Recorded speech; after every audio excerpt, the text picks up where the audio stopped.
Donc, je vais vous parler de Client-Side Path Traversal et de CSRF.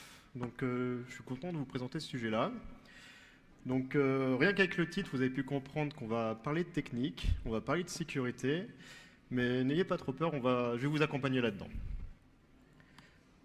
Donc, avant toute chose, je me présente, je m'appelle Maxence Schmitt, je fais de l'AppSec chez DoyenSec. Donc, c'est une boîte on est en full remote, on fait de l'audit de code source, du pentest en mode white box. Voilà, pour résumer, les clients ils nous donnent leur code source et nous on leur soulève des vulnérabilités et leur remédiation, quoi. Donc dans l'intitulé, on parlait de CSRF, donc Cross-Site Request Forgery. C'est tout simplement une vulnérabilité qui existe depuis plusieurs années. C'est tout simplement le fait de forcer une victime qui est authentifiée sur un site vulnérable à faire une action. Alors comment ça se concrétise? De façon très simple, la victime elle est authentifiée sur un site.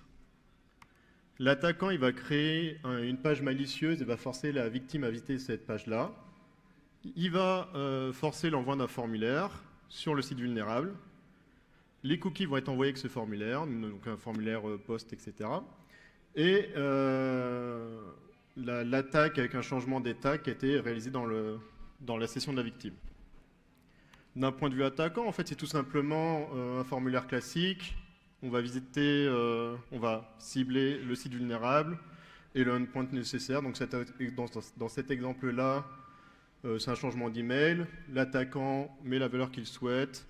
On met le formulaire en auto-submit, comme ça, dès que la victime visite le site, le formulaire est envoyé et l'email est changé sur le site vulnérable. Donc ça, c'est bien, c'est une vulnérabilité de type CSRF qui existe dans les bouquins, dans le WASP depuis des années. Pour autant, aujourd'hui, c'est bien beau, mais on a évolué. Il y a eu les trous étaient comblés entre la défense et l'attaque. Et c'est de plus en plus difficile d'exploiter ces CSRF. Pour différentes raisons, aujourd'hui tout est bien documenté. Vous recherchez CSRF sur Internet, vous avez des tutos, vous avez des exemples, vous avez des challenges, vous pouvez vous entraîner et comprendre. Il y a également des bibliothèques avec des tokens anti-CSRF. Donc la façon de se protéger de ce genre d'attaque-là, c'est d'embarquer un token aléatoire dans le formulaire qui est attendu par le back-end. Si ce token-là, il n'est pas guessable, etc., ou il est vraiment random, il n'y a pas de problème en fait. Et le formulaire, il n'est pas validé, quoi. Auparavant, les bibliothèques étaient plutôt vulnérables. Aujourd'hui, on est sur quelque chose de plutôt mature et sur lesquels on peut faire confiance. Également, ça s'intègre à des frameworks, peu importe quel framework, de l'Express, de Django. Il y a tout un tas de bibliothèques qui existent, ça s'intègre très bien et c'est fait pour. Et également, aujourd'hui, les navigateurs, depuis quelques années, ils implémentent des configurations sécurisées par défaut. Alors quand je parle de ça, je parle des cookies envoyés par le navigateur automatiquement lors d'un formulaire qui sont mis en same site lax. Donc ça veut dire quoi? Quand une requête est faite sur un site vulnérable à partir d'un site différent, les cookies ne vont pas être envoyés automatiquement avec des requêtes de changement d'état. Donc ils vont être envoyés qu'avec du get mais pas avec du post. Globalement, si on reprend notre petit schéma d'avant, la victime est loguée, l'attaquant va faire sa page malicieuse, va forcer l'envoi du formulaire. Les cookies d'authentification ne vont pas être envoyés parce que le navigateur il se dit c'est pas normal. Il y a une requête post qui vient depuis le site qui n'est pas le même que celui de destination et du coup je ne mets pas les cookies avec. Et donc on est dans une situation où ce type de vulnérabilité, de façon simplifiée, n'est plus exploitable à cause des protections par défaut des navigateurs. Donc on est content d'un point de vue défendeur, d'un point de vue attaquant, on est un peu plus triste, quoi. Et pour autant, je fais quand même cette conf, donc on a bien trouvé des bypass. Et avant d'aller plus loin, donc on a parlé de CSRF, je vous ai expliqué que du coup c'est de forcer des changements d'état à l'aide de requêtes. Et par contre, je ne vous ai pas parlé de ce que c'était qu'une client-side path traversal. Donc c'est un mot qui est un peu nouveau, même dans le monde de la sécurité. Alors qu'est-ce que ça veut dire? La notion de path traversal existe et est connue, reconnue. Pareil, c'est une vulnérabilité qui est connue, qui consiste à utiliser la notion de point/slash, de remonter dans une arborescence de répertoire. Mais c'est très connu d'un point de vue serveur, en fait. Si vous avez une ouverture du fichier, une lecture de fichier, et que vous laissez la main à un attaquant sur le nom du fichier, il pourrait très bien faire .// et aller accéder à des fichiers de conf qui sont en dehors du répertoire applicatif et faire une fuite de données, une fuite de secret. Donc ça, pareil, sur les passes traversales côté serveur, c'est quelque chose qui est très connu, reconnu. Et comment ça s'applique dans le contexte client-side? Aujourd'hui, de plus en plus d'applications implémentent des logiques de plus en plus complexes dans le front-end. Donc, choisissez le framework que vous voulez, et il y en a encore plus. React, Vue, Angular, Ember, whatever. Et qui parle de complexité dans un code, parle de potentielle vulnérabilité. Donc, qu'est-ce que pourrait être une passe traversale côté client? Donc, je vous ai mis un petit bout de code React qui va tout simplement lire le paramètre ID depuis la query d'une URL. Lors du chargement de la page, va envoyer une requête fetch avec cet ID-là, pour tout simplement dire que, bon, là, c'est un exemple où c'est des notes. On va dire, OK, la note a été lue par l'utilisateur. Ce qu'on peut voir ici, c'est que l'ID, il est sous le contrôle de l'utilisateur et qu'on le passe on le passe dans la requête fetch derrière et l'utilisateur a le contrôle sur l'ID derrière. La requête, elle est faite parce que c'est une requête légitime, donc c'est un POST, c'est un changement d'état. Le client, l'SDK client côté front-end, il va embarquer tous les tokens d'authentification ou les cookies ou les tokens anti-CSRF parce que c'est une requête légitime, il n'y a pas de problème. Donc jusqu'à présent, là, on est sur un code classique qu'on pourrait retrouver dans un front-end, etc. Comment ce code fonctionne-t-il? Voilà. On visite la page, on donne un ID, le front-end lit l'ID, fait sa requête post en disant oui, j'ai bien lu la note. Tous les tokens d'authentification sont passés. Si on commence à avoir l'esprit un peu tordu et qu'on se dit tiens, est-ce que je tenterais pas un payload de type passe traversale, même si ça se fait pas trop dans le front-end, c'est pas très courant, qu'est-ce qui va se passer? Le code React va lire cet ID-là, va le passer derrière à la requête post. La requête, les points// vont être normalisés. Et qu'est-ce qui va en ressortir? Ça va être une requête post sur un endpoint qui n'était pas prévu à l'origine par le front-end. Et du coup, là, on revient à l'essence même d'une CSRF, c'est-à-dire faire des requêtes avec changement d'état type post, authentifié en tant que l'utilisateur. Et du coup, c'est ce qu'on va appeler Client-Side Pass Traversal to CSRF, CSPT to CSRF. Grâce à ça, on a bypassé toutes les politiques de sécurité mises en place. Donc là, côté attaquant, on est content. On retrouve nos petits et on peut s'amuser un peu. Donc c'est bien, je vous ai expliqué ce que c'était qu'une CSRF, je vous ai expliqué qu'est-ce qu'on pouvait faire avec une Client-Side Pass Traversal. Mais par contre, concrètement, il faut vraiment comprendre quelles sont les contraintes et les tenants aboutissants en fait, de ce type de vulnérabilité. Donc comme je vous l'ai dit, c'est tout simplement le reroutage d'une requête légitime. Et afin de comprendre l'impact, il y a besoin de découper cette vulnérabilité en plusieurs parties. Une première qui est la partie source. Donc on va appeler source qu'est-ce qui va déclencher cette client-side pass traversale. Et on va appeler sync les endpoints qui ont été exploitables à travers de cette client-side pass traversale. Si on regarde plus en détail, on va retomber sur des sources qui sont classiques de vulnérabilité de type client-side, donc de cross-site request forgery, ce qui est tout simplement n'importe quelle entrée utilisateur que vous allez avoir. Ça peut être un paramètre query, ça peut être dans le fragment de l'URL, ça peut être dans le pass parameter également. Ça peut être aussi en base de données, beaucoup moins courant que l'API va lire la base de données et réutiliser ça derrière. Ensuite, donc ça c'est le point d'entrée. Après, il faut aussi comprendre quand est-ce que c'est déclenché. Est-ce que c'est déclenché au chargement de la page? Est-ce que l'utilisateur a besoin de faire une action, cliquer sur un bouton pour déclencher la requête API malicieuse de changement d'état? Donc je vous ai présenté une petite démo.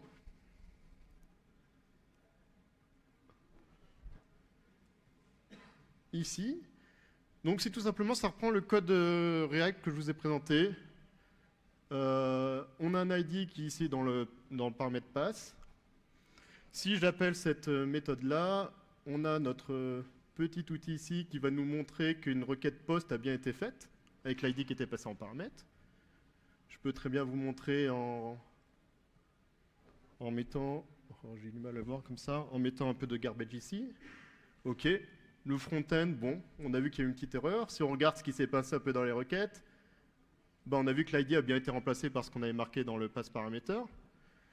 Si on tente notre passe traversale, donc là on est dans c'est un paramètre, oula, je suis en clavier mauvaise langue. Là on est dans le pass, donc il va falloir encoder les points slash, donc on va encoder ça, ouais, tac tac, par exemple, paf paf, si je ne m'abuse, et non, toujours pas. Non, je me regarde, clavier US.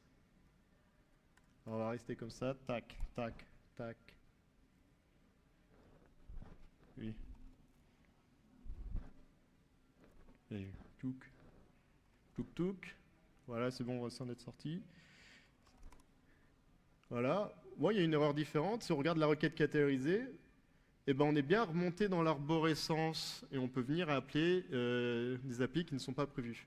Donc là, on voit qu'il a été suffixé par pourcentage sin, ce qui était prévu par le code. Bah, pareil, là, on peut s'en débarrasser en ajoutant tout simplement en encodant, je vais y arriver, un point d'interrogation et en fait, la partie sin va être vue comme un paramètre. Et du coup, là, en tant qu'attaquant, on a pu faire une requête post, donc le changement d'état, sur un endpoint qu'on a voulu. Donc on a pu faire une attaque de type CSRF. Ça va jusqu'ici ?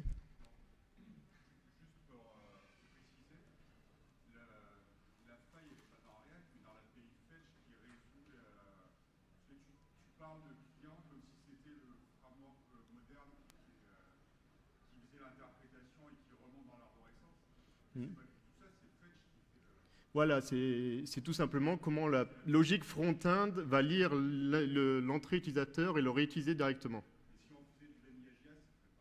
Oui, voilà, que ce soit direct ou pas, le principe est le même. Tu as une entrée utilisateur, tu lis un ID dans ton front-end, tu le réutilises dans ton call d'API sans le protéger. Donc on a parlé de la partie source, donc qu'est-ce qui peut déclencher donc une entrée utilisateur et une action potentiellement de l'utilisateur. Dans la partie sync, donc qu'est-ce qu'on peut en faire? Donc on a dit que notre entrée utilisateur elle va être reflétée par le client, le SDK côté front-end.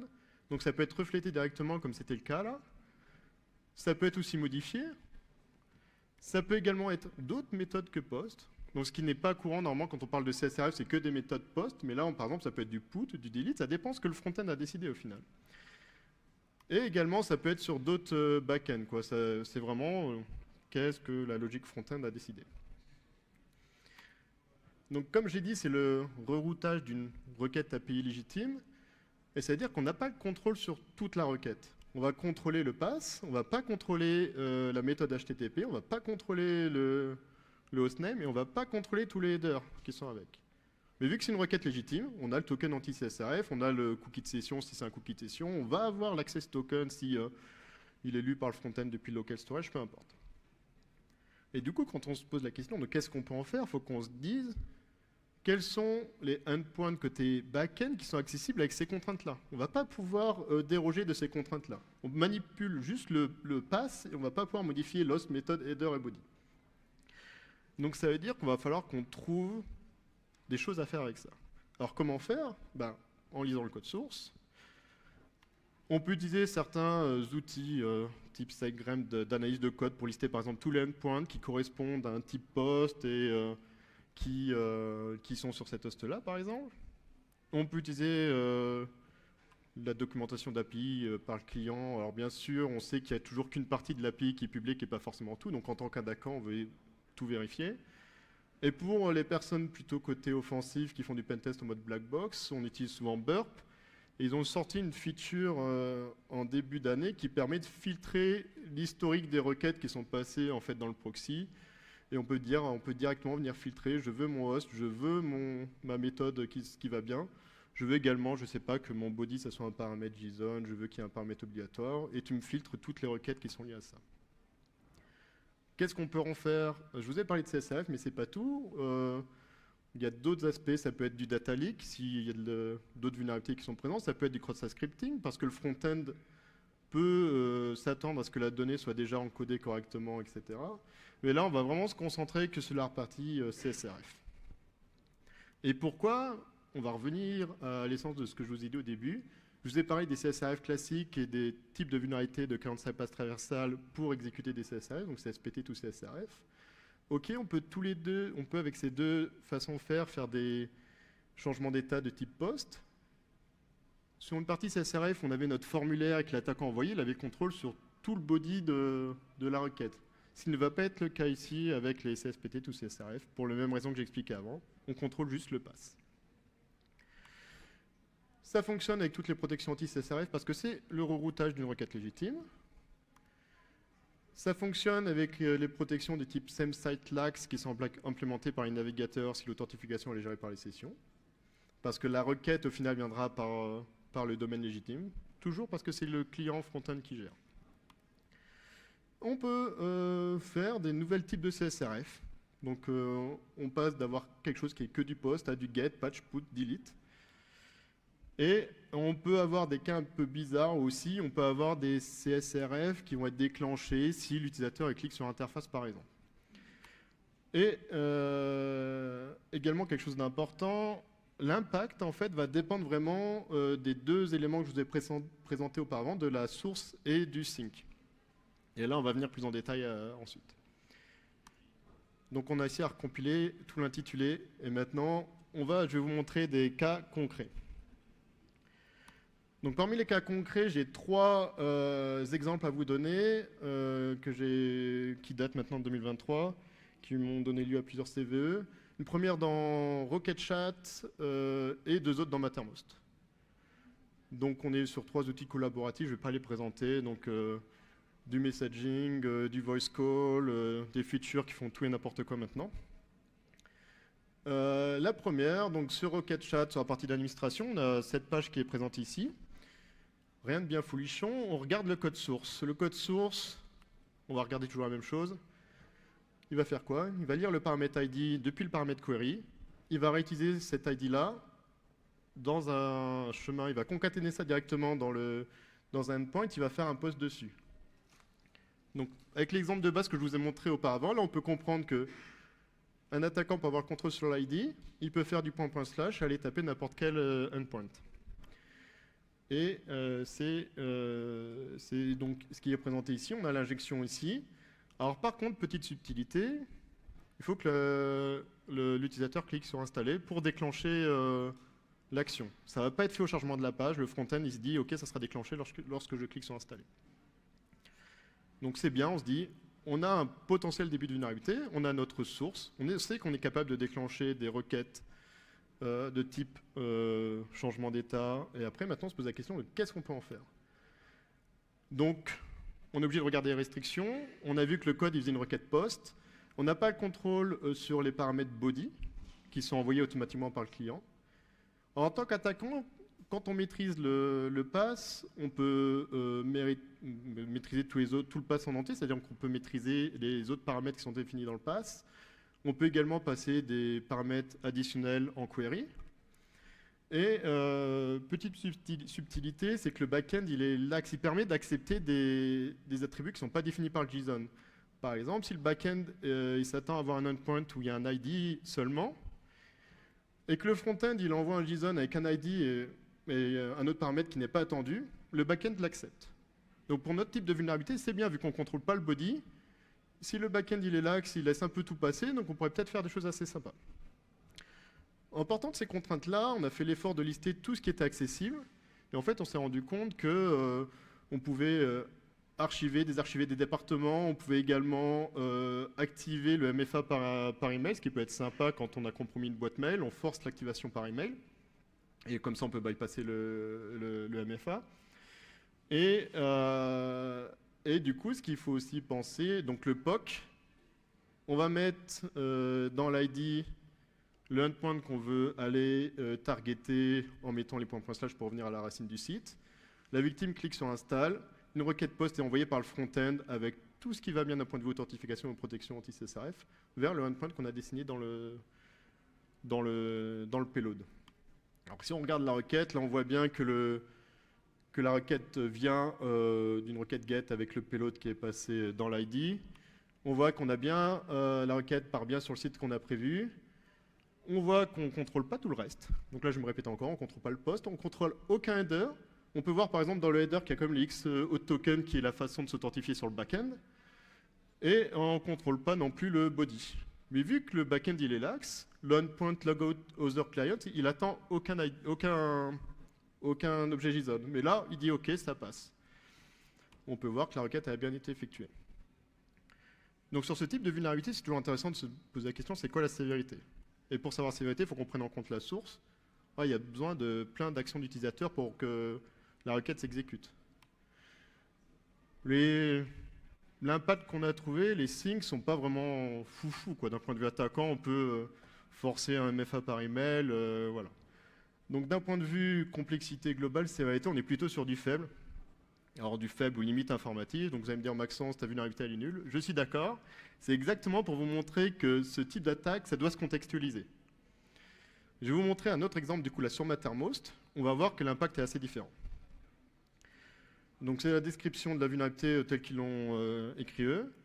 Donc on a une page dans Mattermost. Si on regarde le code source, qu'est-ce qui se passe? Vous avez compris le principe. On regarde les entrées utilisateurs. TLMRunID, le paramètre TLMRunID va être lu depuis l'URL, depuis le query de l'URL, pardon. Il va être passé à cette petite méthode, donc en tant que premier argument. Ce premier argument, il va ensuite être concaténé sur une requête post. Et là, on a toujours compris le principe. On manipule l'ID qui va être concaténé dans la requête qui est faite sur le back-end. Et du coup, toujours le même principe. On va pouvoir aller taper des endpoints qui ne sont pas prévus. Par défaut, pour tester, on avait ce endpoint-là qui permet juste de vider le cache, qui est uniquement accessible en tant qu'admin. Et si jamais on va manipuler avec le payload, on va appeler ce fameux endpoint. Donc je peux vous montrer. Allez, hop, hop, hop. Tac. Donc c'est une version vulnérable de l'époque. Pareil, on peut vérifier qu'il y a bien une injection. Donc là, j'ai cliqué sur le lien. Le front-end, il a fait son travail. On regarde la requête. On peut voir qu'il y a eu un post ici avec notre payload qui s'appelle csp-injection. Si on vient s'amuser à faire des points// avec notre payload, on peut revoir que, voilà, on a pu remonter l'arborescence sur l'API et aller taper d'autres endpoints. Et si jamais on veut aller exécuter, faire un call sur une autre API, il ne reste plus qu'à définir l'API et aller chercher. Et on la retrouve ici, notre requête post sur le endpoint qu'on a voulu, authentifier en tant qu'admin. Et donc là, toujours les mêmes principes. On a targeté le endpoint qu'on a voulu, on a contrôle sur rien d'autre. On peut voir qu'on a le token anti-CSRF qui est présent, on a les cookies aussi qui sont présents. On a le body qui était prévu par le client, mais peu importe, le back-end il s'en moque de ce body-là, Et la requête est bien exécutée. Donc là, vous me dites très bien, Maxence, mais d'une juste appeler un endpoint qui vide le cache, ça ne sert à rien. On va faire l'effort de se dire qu'est-ce qu'on peut faire avec ça. On regarde les contraintes qu'on a. On peut faire des méthodes post. On ne contrôle pas le body. C'est de la répétition, vous allez retenir à la fin. On contrôle le pass, on contrôle les paramètres query. Le backend, il est lax. OK, on va faire l'effort de lister tous les endpoints qui sont accessibles. Alors là, c'est un peu plus juteux tout de suite. On a des choses qui permettent de désactiver ou activer des plugins. On a des choses qui permettent de promote ou demote des utilisateurs. On peut assigner un bot à un nouvel utilisateur. On peut restart l'app. On peut générer des secrets hôtes. On peut cancel des jobs, etc. Et on s'est concentré sur le premier, installer un plugin depuis une URL. Donc on peut bien confirmer que c'est une requête post. Elle accepte en query le plugin download URL. Donc en fait, c'est un endpoint-là. Vous lui passez, vous construisez un plugin Mattermost, vous lui donnez en lien, et en fait, il va venir l'installer. Et du coup, si on regarde la sévérité de cette vulnérabilité-là, la victime a juste besoin de cliquer sur un lien. On n'a plus besoin d'interaction utilisateur, de cliquer sur un bouton, genre installer, etc. Si on regarde l'impact et les syncs qui sont associés à ça, on a beaucoup plus de choses qui sont accessibles, des choses de la partie vraiment système administration, et dans le pire des cas, ça nous donne une RCE. Donc là, d'un point de vue sévérité, on est quelque chose sur beaucoup plus élevé, quoi. Une complexité simple, un impact élevé, du coup on tombe sur une sévérité plutôt élevée. Donc tout ça pour se dire, ça dépend vraiment du contexte. Il faut vraiment faire l'effort de se poser la question, qu'est-ce qu'on peut accéder ou pas. La dernière, encore sur Mattermost, mais c'est pas que j'ai quelque chose contre eux, hein, c'est qu'ils étaient d'accord pour que je présente ça. Hein. C'est tout simplement une CSRF, mais là en fait on est sur une requête faite par le front-end, une requête GET. Alors là on se dit une requête GET, d'après les standards, il n'y a pas de changements d'état qui sont réalisés sur des requêtes GET. Mattermost a bien fait le taf, il n'y a pas de changements d'état qui sont réalisés sur des requêtes GET, ça serait trop facile. Donc on se dit, ben c'est pas exploitable. Fin de l'histoire. On a commencé, on a vu ça, on fait ok, c'est bizarre, on a continué notre audit pendant 1 semaine et demie, et au bout d'un moment, on fait quand même, j'y reviendrai bien un peu, on va réfléchir un peu, et on s'est dit ok, si c'est pas directement exploitable, peut-être qu'on peut l'exploiter dans un second temps. Alors qu'est-ce qu'on veut dire par ça? Si on regarde ce code source-là, donc un code source d'exemple, toujours le même principe, on va lire le paramètre get depuis la query. Le front-end va lire, chercher une note depuis la base de données. Donc il va tout simplement appeler un call API, on peut voir qu'il y a la concaténation. Donc ça va être notre get sync. C'est là qu'en fait qu'on va essayer de manipuler. Et ensuite, il va utiliser le JSON retourné par cette note pour mettre à jour et dire qu'il a bien vu la note. Et là, cette fois-ci, c'est un post. Si on a ce type de scénario-là, à ce moment-là, on peut se poser la question et de se dire qu'est-ce qu'on pourrait en faire. Donc on prend le scénario nominal, une requête, l'utilisateur visite une requête get avec un ID, il va fetch les détails d'une note depuis le back-end, le back-end va retourner les détails d'une note, souvent en format JSON, le front-end va parser le JSON-là, récupérer l'ID et faire la requête post avec cet ID-là.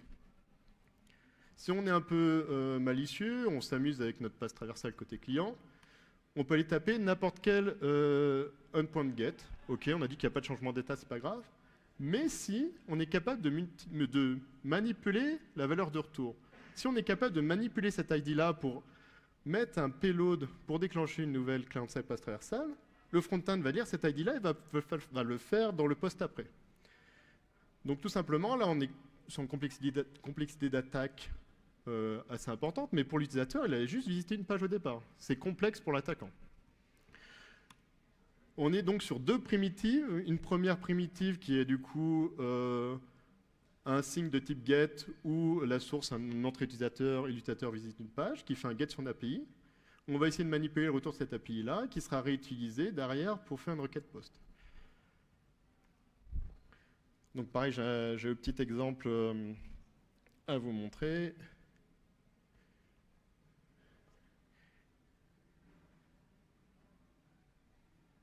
C'est ici, donc là on peut voir du coup qu'on a, alors je l'ai passé dans le, ouais je l'ai passé dans passe-param, peu importe. Donc là si je visite cette page, je regarde les requêtes qui sont envoyées, on a eu notre get qui est fait ici, merci de m'afficher la réponse, qui retourne cet ID-là va être réutilisé pour faire le post suivant.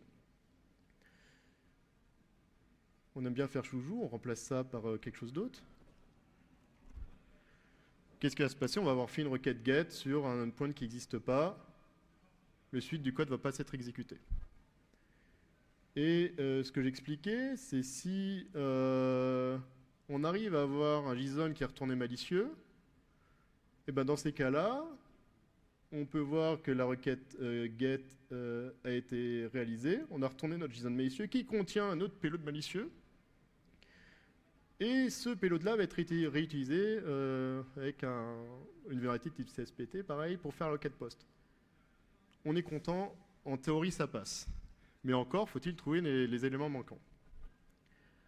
Donc ok, sur notre environnement de test, ça marche. Bon, maintenant regardons Mattermost. De façon simplifiée, la logique du front-end Mattermost, quand vous allez sur le lien type team, channel et nom du channel, qu'est-ce qui se passe?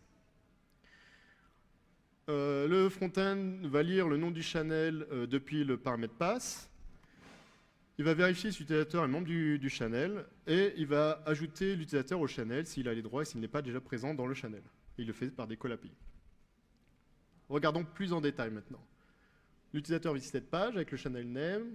Il fait le call API en reprenant le pass parameter. Un JSON est retourné avec un ID. Le front-end va vérifier si l'utilisateur est membre du channel ou pas, et donc il va réutiliser l'ID qui a été retourné par le JSON. Et 404, parce que l'utilisateur n'est pas présent dans le channel. Et ensuite, il va ajouter l'utilisateur au channel. Et comment il le fait? Il fait une requête post avec l'ID du JSON retourné auparavant.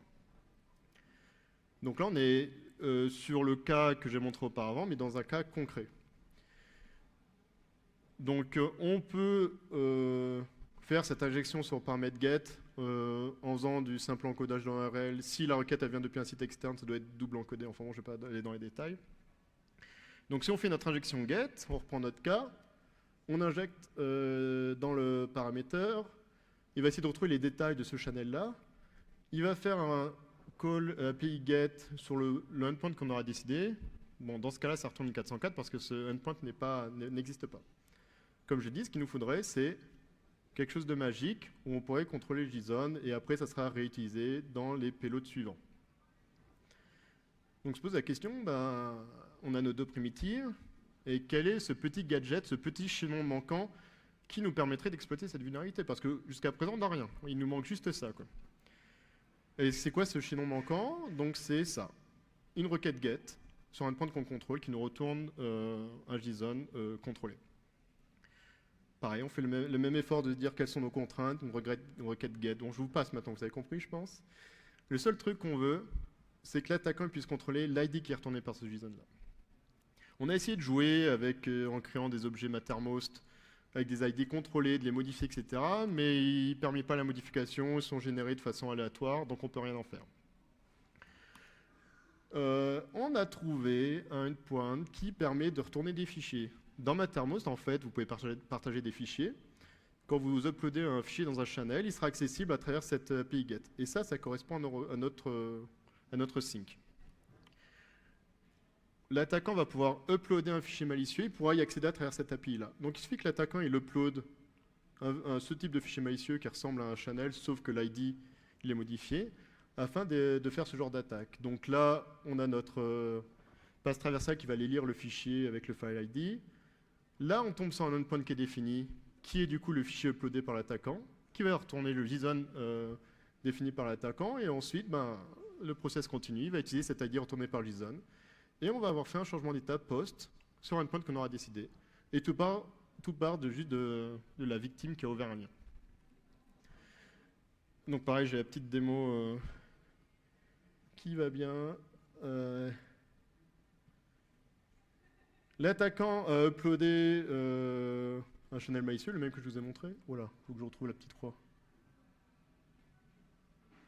Et ensuite, on a notre passe traversale qui va nous aller lire le fichier de l'attaquant. Voilà, le front-end ne dit plus rien. Qu'est-ce qui s'est passé en cachette? La requête get, notre payload, il a bien retourné le JSON malicieux.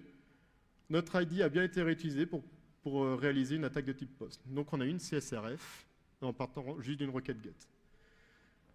Ça nous a demandé du travail côté attaquant, mais côté victime, ça ne change rien, quoi. On se pose la question, qu'est-ce qu'on peut en faire? Toujours pareil, requête post, bla bla bla bla. En fait, on est dans les mêmes contraintes que la vulnérabilité précédente. Donc on tombe également sur une exécution de code côté Mattermost. La seule chose qui change, c'est qu'on a besoin d'uploader ce fichier et l'attaquant il doit du coup être au moins guest sur le serveur Mattermost pour pouvoir partager un fichier. Mais sinon, du coup, on est sur quand même quelque chose de plutôt important, on peut avoir une RC dessus. Donc, merci Mattermost, etc., etc. Et ça pourrait paraître assez, surprenant de trouver ce genre de petits gadgets-là. Il s'avère que c'est assez commun. Et c'est pas du tout surprenant. Donc là, je vous ai montré l'exemple de Mattermost, mais j'en trouve sur beaucoup de projets. Alors, on n'a pas fait que exploiter des clients, on a aussi développé des outils pour aider à trouver ce genre de vulnérabilité. Donc on a fait une extension Burp qui est donc un outil, un proxy attaquant, où on va pouvoir parser toute la liste des requêtes qui ont été envoyées par le serveur et on va venir chercher des signes de type post, put, patch, delete, peu importe, on configure, scanner tout notre historique de requêtes. Et en fait, le plugin va venir chercher les réflexions. Par exemple, il y a eu un paramètre get avec cet ID-là qu'on peut voir, qui a été reflété dans les différents syncs. Ça ne veut pas dire que c'est vulnérable, ça veut juste dire que cet ID qui est un peu bizarre, bah, bizarrement, il se retrouve dans des requêtes API par la suite. Donc peut-être que c'est exploitable. Alors, je passe sur tout un tas de fonctionnalités de l'outil qui permet d'enlever des faux positifs, etc., et de les détecter automatiquement à l'aide d'un token. Si jamais le proxy voit ce token-là, on saura qu'il y aura une vulnérabilité. Donc voilà, ça c'est la fonctionnalité. Il y a tout un tas de fonctionnalités qui permet, parce que c'est bien, moi je veux faire ça, je veux injecter mon token à chaque fois, mais j'ai pas envie de m'embêter, donc je peux exporter tous les potentiels endpoints vulnérables, et je les rouvre tous d'un coup, et je regarde si ça ressort côté API. Bon, ça c'est plutôt côté attaquant, je passe, c'est pas le but de cette présentation aujourd'hui. Ça a des limitations, parce que oui, là je vous ai parlé de cet outil-là, mais il regarde que les requêtes. Il ne va pas avoir tout ce qui est DOM, tout ce qui est géré côté front-end et qui ne va pas être passé par une requête auparavant, sauf si on utilise le token. Alors certains front-end, ils font du client-side routing. Si vous prenez du DOM React, par exemple, il est capable de te faire naviguer le site, mais il ne va pas envoyer des requêtes à notre proxy, donc on va rater certains trucs. Donc ça demande à ce que l'attaquant fasse un peu son travail et regarde bien l'application dans le détail. Les solutions à ces limitations-là, il existe des extensions navigateurs, donc orientés attaquants, EvalVillain qui est fait par un collègue, DOMLogger++ qui est fait par un Français aussi, DOMInvader qui vient avec l'outil Burp directement. Ça peut être des règles SAS type semgrep ou peu importe, et de la revue de code manuelle aussi. Des petits takeaways en tant qu'attaquant, on contrôle le pass d'une URL, on peut faire joujou avec tous les bypass d'URL qui existent. Mettre des points d'interrogation pour supprimer la fin d'un pass, rajouter des paramètres query. Il y a certains backends qui ont des comportements un peu bizarres. Il y en a sur lesquels on est capable de passer les paramètres qui sont entendus dans le JSON en paramètres query. Donc là, on peut les exploiter facilement. Certains backends qui permettent de réécrire la méthode HTTP en passant dans le query, enfin des trucs un peu bizarres. Et en tant qu'attaquant, pas oublier d'encoder les attaques dans le pass pour que ça soit capté par les routeurs React ou peu importe quel framework ou double encodé selon certains cas. Et également ne pas sous-estimer les syncs des autres méthodes. Je vous ai présenté du post. J'ai eu des cas où c'était du delete par exemple, on a pu faire des calls à partir de front-end et supprimer des conf MFA ou des choses comme ça. Donc en fait on va pouvoir appeler l'API avec du delete, ce qui est quelque chose de vraiment nouveau pour les attaquants alors qu'on a l'habitude de faire du post. J'ai eu également des cas un peu plus bizarres où on est dans une situation, l'attaquant va donner un lien à un administrateur, il va dire ok, John Doe il a quitté mon équipe, est-ce que tu peux le mettre à jour? L'admin est sympa, il dit oui oui, il ouvre le lien, sauf qu'on a revu notre gadget un peu là-haut qui permet de retourner n'importe quel JSON. Le JSON qui sera retourné par l'attaquant, cette fois-ci, peut très bien mettre l'ID, pas d'un autre endpoint, mais l'ID d'un autre utilisateur et changer également l'email. Dans le front-end, on ne le sait pas forcément, l'ID, il n'est pas forcément affiché dans le front-end. Si jamais l'admin il vérifie, ok, first name c'est bien John, last name c'est bien Doe, team, je lui change son équipe, je clique, ce JSON-là va être réenvoyé en utilisant l'admin et potentiellement on aura eu une prise totale du compte administrateur parce qu'il aura envoyé un JSON avec le compte admin, avec l'ID d'admin et l'email de l'attaquant. Donc pareil, j'ai la petite démo qui va bien. Hop. Donc ici on voit qu'on a un ID qui nous retourne une note avec un petit titre, etc. Et bien en fait on peut très bien lire d'autres choses. Donc ça c'est un fichier malicieux qui a été uploadé par l'attaquant. On regarde dans notre requête, rien ne s'est passé. Par contre si je clique sur update, là il va y avoir eu un événement. Lui il râle parce qu'en fait le JSON n'a pas été retourné correctement. Et pour autant, eh ben, il est où? Si le get a été fait ici et l'API il a dû être appelé au-dessus, ou bizarrement il n'a pas marché, il m'a fait mentir. Et ça marche également sur le delete, l'exemple que je vous ai donné. Là par exemple on a pu faire une requête delete sur un autre endpoint qui n'était pas prévu. Ah aussi la requête post elle arrive après. Donc voilà, on s'est dit c'est sympa de présenter une vulnérabilité, mais personne ne peut vraiment l'essayer. Donc hier j'ai release ça. C'est tout simplement ce que je vous ai montré. L'appli qui vous permet de tester un peu, de regarder le détail, de faire joujou. Donc il y a les solutions en fait, qui vous permettent de se dire comment je l'exploite.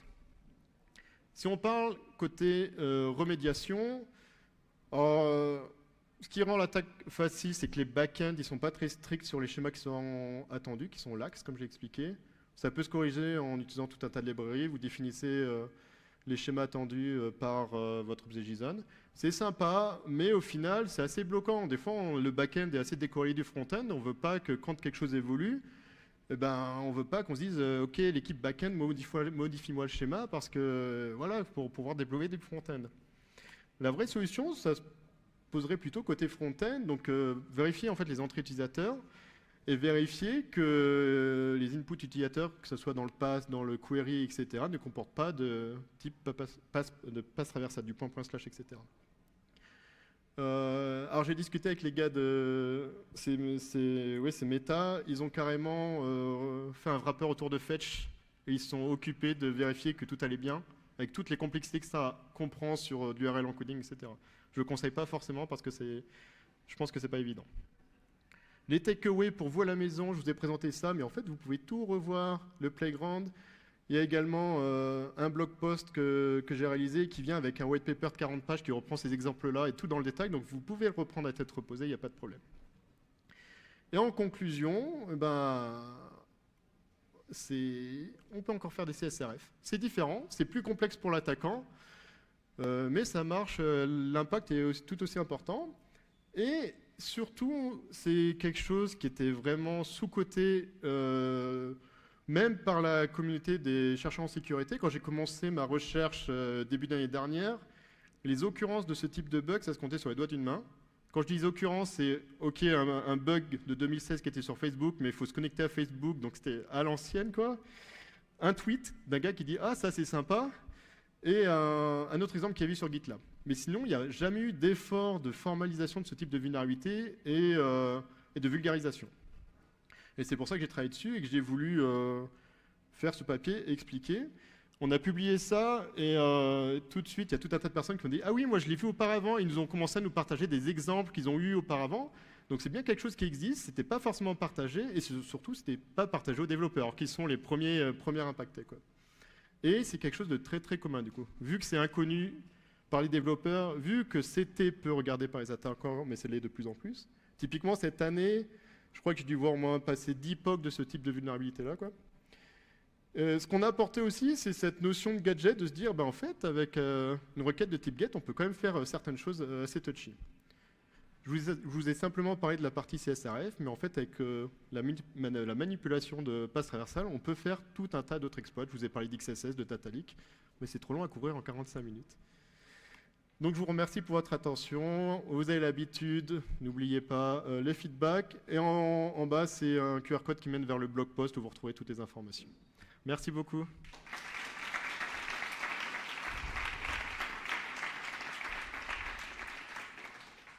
Y a-t-il des questions ?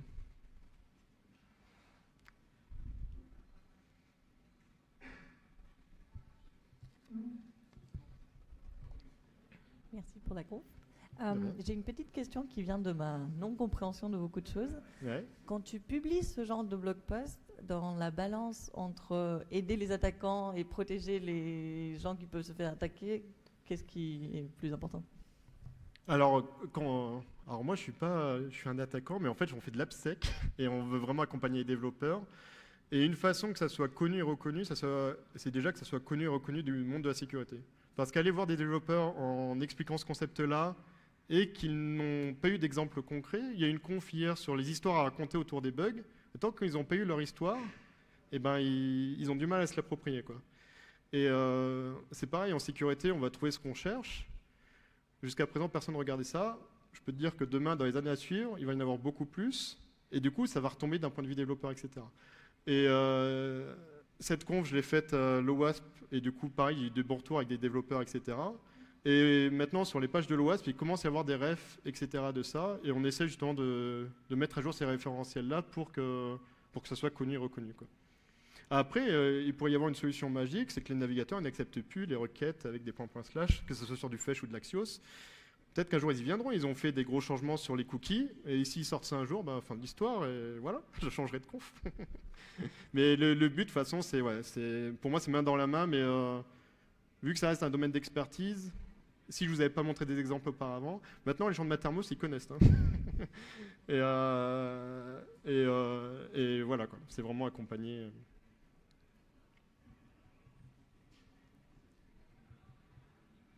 Merci, du coup. La protection la plus immédiate, en attendant que les browsers peut-être interdisent les points slash, on peut laisser le serveur en lax, mais si on protège les traversales côté front, tous, ça devrait être à peu près voilà. Bon. Alors typiquement, le lax en soi, c'est une bonne chose, c'est une protection. La problématique, c'est vraiment les points slash, comme tu l'as dit, parce qu'au final, tu pourrais faire du lax, tu pourrais avoir un... Les CSRF, par défaut, ne sont pas possibles si tu as ton token d'access qui est passé dans un header custo aussi. Le navigateur, il ne sait pas qu'il doit l'envoyer. Mais la meilleure solution, c'est d'ouvrir votre application, de regarder votre client SDK, qui fait tous les call API, c'est souvent comme ça, et même des fois généré automatiquement. Et tu regardes n'importe quelle entrée qui est passée dans la fonction, si elle est reflétée dans le pass. Comme je vous ai montré sur les exemples précédents. Et parce qu'il y a aussi un concept que quand le développeur front-end il va faire son front-end, il va appeler son SDK, il ne va pas savoir que la requête, l'ID qu'il a passé, ça se passe dans le pass du endpoint, quoi. Donc le mieux, c'est de prendre votre client SDK. Le meilleur des mondes, c'est pas d'essayer de se protéger contre les passes traversales, ça reste de se dire, si j'attends un ID, c'est quoi un ID? Alphanumérique, point barre. Là, tu as résolu le problème de façon stricte, quoi. C'est ce que je conseille plus que essayer de se protéger contre les passes traversales, parce qu'on est sur du web, point slash, pourcentage de f, backslash slash, point virgule slash. Il y a plein de variantes qui existent selon les contextes, quoi. Donc c'est risqué. Il faut mieux valider sur ce que tu attends vraiment.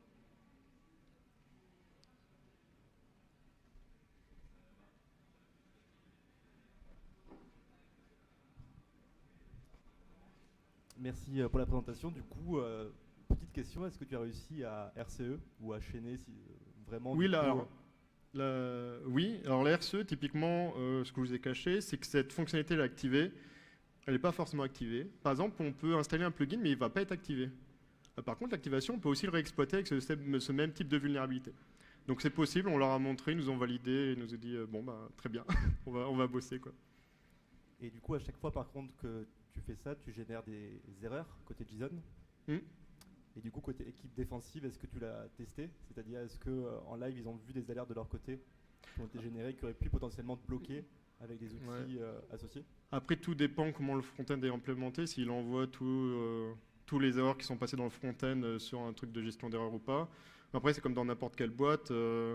Mattermost, ils ne vont pas avoir le temps de vérifier toutes les instances, ou même là, si tu es sur du on-premise. Alors, typiquement aussi, le plugin n'est pas accessible sur une instance cloud. Ils ont quelque chose qu'ils ont verrouillé. Après, retrouver, comme toujours, si on a tout un tas de logs, retrouver la petite vulnérabilité est toujours compliqué. Il faut savoir ce que tu cherches, quoi. Et tu as montré un outil du coup, pour scanner, pour détecter ce type de vulnérabilité. La vraisemblance, tu trouves toujours quelque chose côté sync ou tu... Alors, en fait, c'est que du coup, vu que ça m'intéresse, et ce que j'ai dit, on trouve souvent ce qu'on cherche. Et du coup, dès que je vois un ID dans un query, un URL, je vais essayer de gratter. Je vais faire exactement ce que je vous ai montré. Je vais essayer en remplaçant par quelque chose que je connais, en faisant point slash. Ah tiens, j'ai pu remonter une arborescence. Et du coup, je gratte comme ça. Et après, pour trouver tous les syncs, alors nous, on travaille quasiment qu'en mode white box. Donc généralement, on a tout l'endpoint qu'on va lister par ailleurs. Mais sur du black box, faire tourner outil. C'est pas exhaustif, mais ça permet, si tu es vraiment en mode black box, que tu as tout un historique de tes call API, tu peux vite faire trouver certains trucs, quoi. Mais ça m'a bien aidé, quoi. Merci. Et si vous avez des questions après, je sais pas si on est pressé par le temps, n'hésitez pas à revenir, je traîne autour, je vais pas aller me cacher. Merci beaucoup.